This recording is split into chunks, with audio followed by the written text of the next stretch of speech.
Hi, I'm Steve Bowden. I'm one of the startup advisors at Newcastle University.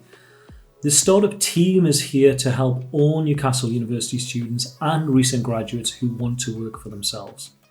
So whether you have an innovative new idea which you want to develop into a business and create a company, or you might have some skills and knowledge that you want to share as a sole trader, a so-called independent professional or freelancer, or you might want to do a combination of these things and have a hybrid of employment and self-employment with a portfolio career.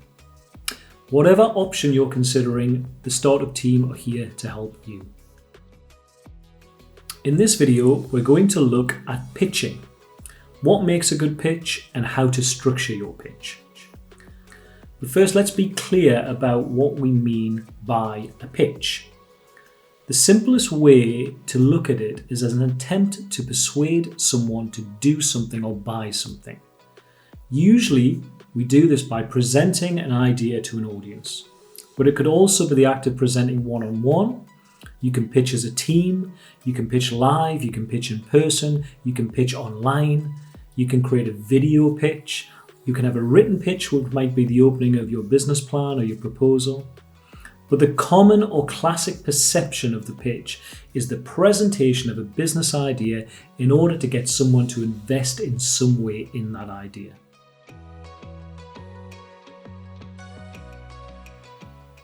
Let's start with the three main components of a pitch: the beginning, the middle, and the end. The best pitches grab your attention straight away. It's often by making some kind of bold statement, a revealing or surprising statistic, something that's going to make your audience sit up straight and take notice. It places them right in the heart of the subject matter or industry or societal problem that you want to go on and discuss and propose a solution to. That's the beginning. That's your opening.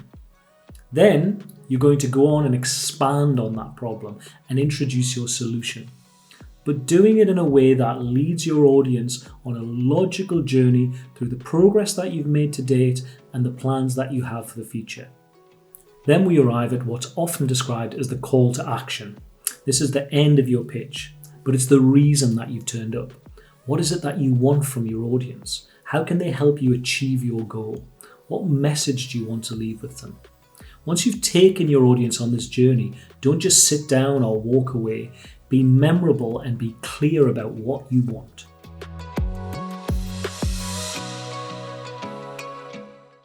All good business ideas in some way are trying to solve a problem. So an audience needs to be clear about what problem it is that you're trying to solve in order to assess whether your idea solves that problem and how it solves it.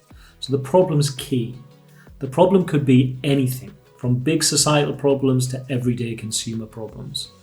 Your business idea in some shape or form will be solving a problem, so now you have to tell us how you're going to solve it.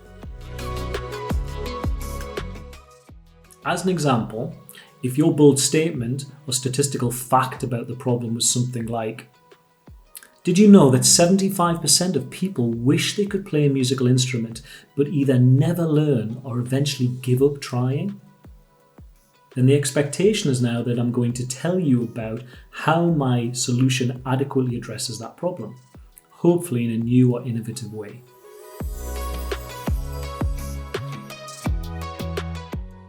Then we need to know who has this problem. It's very rare that a solution is designed for everybody.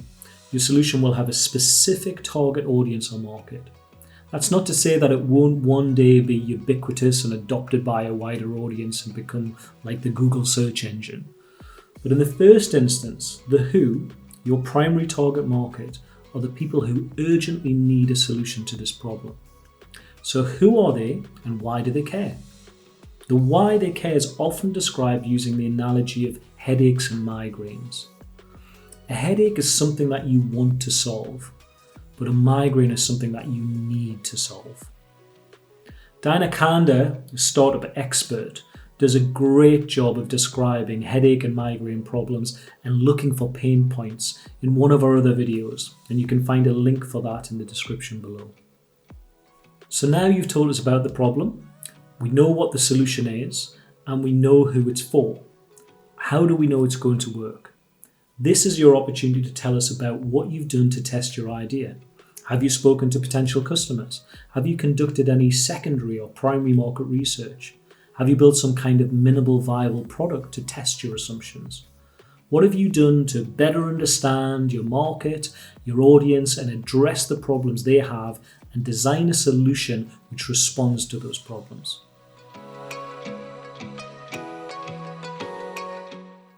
And once you've told us about who your customers are and why they care, now you can tell us about you.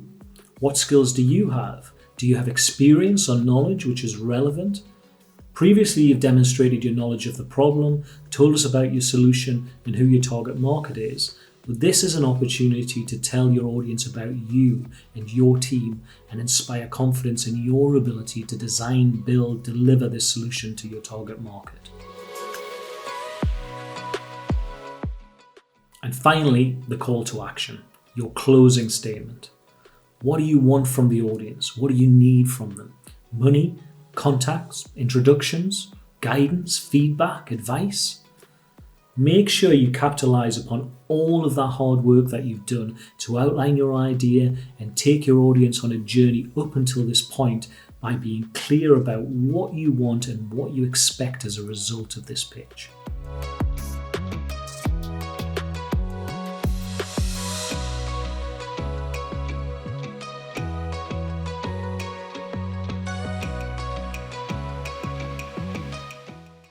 Okay, so structure is really important, but content is king. Ultimately, what you are saying is always going to be more important than how you are saying it. The information, the facts, how it works, why it's needed. But if you're rambling or unclear, that information, that content is going to be lost on your audience. So you need to be concise, no unnecessary details. Be clear and consider the language you use. Try to avoid jargon or industry terms that might be unfamiliar to your audience and so risk losing their attention. And watch the pace of your delivery. When we present, especially when we're nervous, we tend to race through things and speak too fast. A good pitch also creates empathy. So whether it's a cure for cancer, climate change, or a revolutionary new can opener, have your audience picture themselves in the situation so that you build empathy for the problem and a belief in your solution. And don't forget to tell them who you are and provide that context that qualifies you to run this business and your capability to make it happen. Finally, it's not just about what you say, it's about how you say it. 93% of human communication is non-verbal, and over half of that is body language. So try to keep calm body language. Passion for your idea can sometimes come across as aggression, so be passionate but not too passionate. Equally, if you're nervous, this can lead to quite closed body language, crossed arms and lowered heads, not making eye contact. And all of this can come across like you're bored or disinterested. Eye contact is really important. It promotes empathy and builds engagement. In summary, be clear, concise, compelling, and have good content. Have a clear beginning, middle, and end to your pitch and a logical structure throughout. Be passionate, but watch your body language and make it memorable and finish with a bang. There are links to some examples of pitches in the description below. Check out the videos, consider all of the elements that I've described in this video, and ask yourself, do those pitches cover all those elements? Would you engage with the product based on what you've heard? Would you buy the product? Would you invest in it? There are also some links to some external resources and guidance and advice from other startup support agencies. In the meantime, if you have a business idea that you'd like to discuss with a member of the startup team, don't hesitate to get in contact with us. You can get in touch with us and find out information about all of our resources, support and services on the Career Service website or on Facebook, Instagram or Twitter, or you can contact us using the My Career portal. We look forward to hearing from you and helping you get started.